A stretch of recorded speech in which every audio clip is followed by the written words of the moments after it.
Hi, welcome to the Commercial Gas Engineer channel. In this video, I want to talk to you about my previous weeks of training and also what I've been up to. I've been doing a mixed bag of things. So I've been working and also carrying out other work other than gas work. On this particular site, I was checking the pressure on the flue. So I stopped the flue dilution unit in order to see what sort of pull I was getting on my boiler. So you can see here when I turned the flue dilution off, I was no longer getting a negative reading on my flue. I just wanted to see how much it was pulling when the unit was changed. When the unit is turned on, you'll be able to see the negative pull. It's a nice, easy way of checking. I spent best part of this week at Able Skills in Dartford doing my week 2 of my level 2 in electrics. The training centre does a lot of different courses and especially intense courses. So the electrical one is 4 weeks for level 2 and then about 2.5 weeks. It's a 3-week course, but it's only about 12 or 13 working days, I believe, for level 3 to be completed. And then you've got other courses like testing and inspection and 18th edition. This is inside the course. So this is one of the assignments they ask you to do. You get sort of inspected on the 4th week of your level 2. And this is one of the assignments they get you to do. And then you test. And you're carrying out testing and another ring circuit here. We do like intermittent light switches. And then we have to be inspected on our wiring, like termination and how well we are doing our wiring. And then we have to fill out a sheet. This is just me partially filling out a sheet of my resistance readings when doing my tests with my Mega. There's my Mega reader and there's my sheet just before filling out the boxes. And as you know, you have to null the machine as well. This is the cost of the course. So far I have paid 1,500 and have completed my 2nd week. I still have a 3rd week and a 4th week to go. So that's what I have to pay in order to book it. And once that's finished, I still have to put down a deposit for week 3 once passing, or should I say for level 3, once passing my level 2, and then week 1 of level 3, then week 2, then week 3. Unfortunately, I don't need too much time off work for week 3, but then that is it, and then you'll be fully qualified, and then there's possibly testing and inspection that one can do, or 18th edition. I'm thinking whether I'm going to do that. They give you a book. It's funny, they don't really refer to the book that much on the course. I don't think I've even heard this book come up once in any lesson. And this is the description of the tasks that you'll be carried out throughout the weeks that you're assessed on. But your final assessment, I believe, is sort of like a combination of the tasks.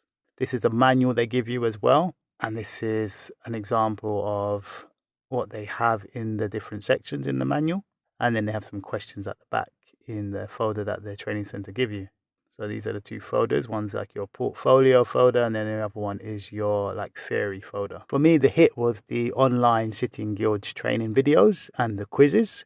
I felt that really helpful and a way of getting through things in a less boring way. So this is an example of the video, and you can pause it and have a look. And I was carrying out some calculations to the best of my ability. Of course, I was also getting call outs to sites where they were a bit cold. In the UK at the moment, we're having a quite good winter period and we're having a quite good October, one of the best Octobers I think I've seen for some time. So I went to a call out where the temperature was 17.5 Celsius. The room thermostat needed turning up, so I turned that up first. And then I made sure that the zone valve for the heating was opening.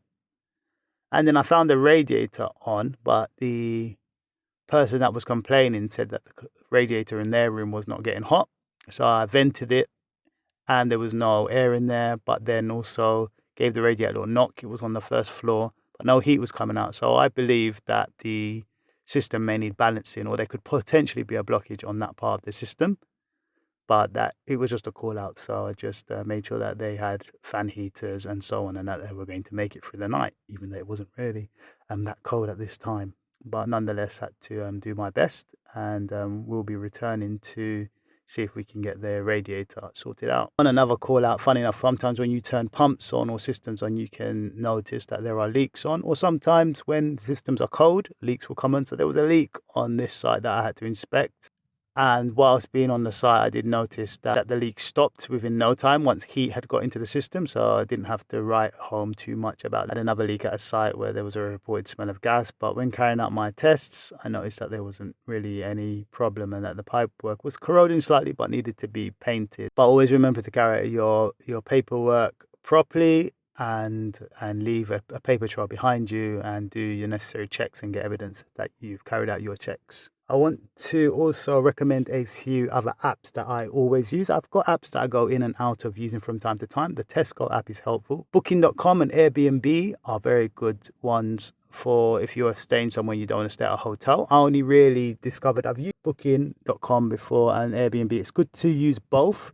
Check both because sometimes it will be cheaper. This exact same place will be cheaper on one site than on another site, and they'll be on both sites. So look out for that on Airbnb and Booking.com. Another thing is HM Revenue and Customs. I don't use this often, but I've realized that if you do log in and you have a password and you're based in the UK, that this can be quite helpful for tracking your pay and your taxes and so on. Another good app is the Yuka app.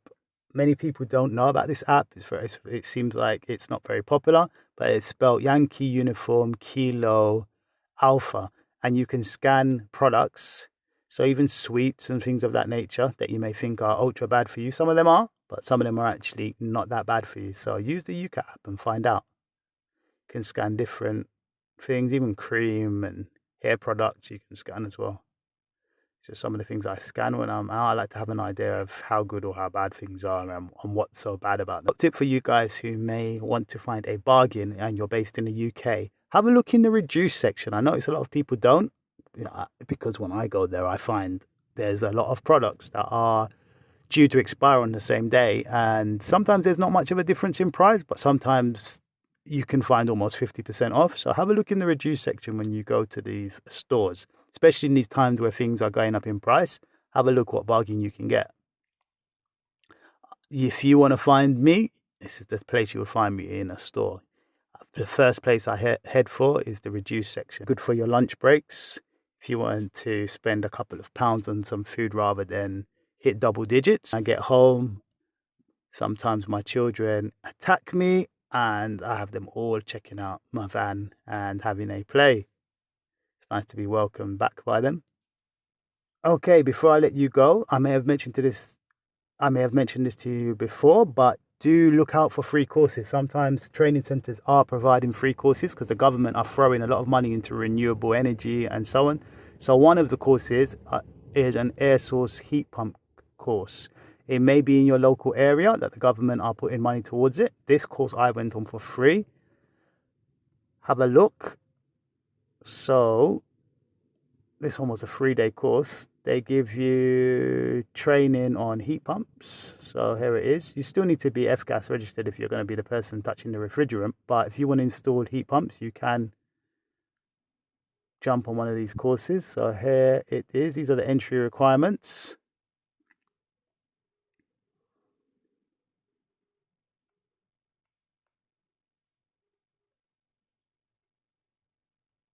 Okay, that's that one. Another course that I am planning to go on. Let me know your opinion, what you think of these courses, because I know some things you can learn online from videos and so on, but it can be good to get a little certificate now and then as well, and actually see people in person. My favorite thing about these courses are the people I meet on the course. You can meet some interesting characters, some really cool guys who are learning a lot and are doing all sorts, because you meet people that sometimes have no background at all in the trade, or you meet people that are, and everyone's coming from a different walk of life. I like that about some of these courses. So this is a BMS course that I'm planning to go on, and these are the topics that they will be covering. It's a 3-day course, and I think this is day 1, and then this is day 2. Trainees will look through different panel drawings created for the plant room downstairs, understand what is expected of them as the installer and so on. So I'm not sure how much they can teach you in 3 days, but maybe they can teach you a lot. And then this is day 3.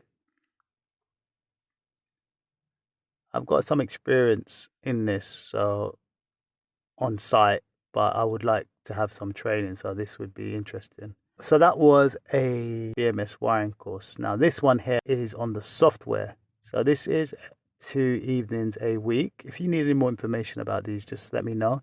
And I want to thank you guys in the UK who have been watching the channel, and guys in the United States and in Australia and wherever you are. Let me know where you are in the comments and where you're based, if you are in a different part of the UK, or just holler at me and let me know. As you know, I'm based in East London, but let me know where you are located and where you're watching from. This is showing me that 84% of the viewers are male, 15.8 are female. And these are some of the channels that a lot of my subscribers tune into as well. Okay, thanks again for subscribing. Please leave comments in the section below that are relevant. Until next time.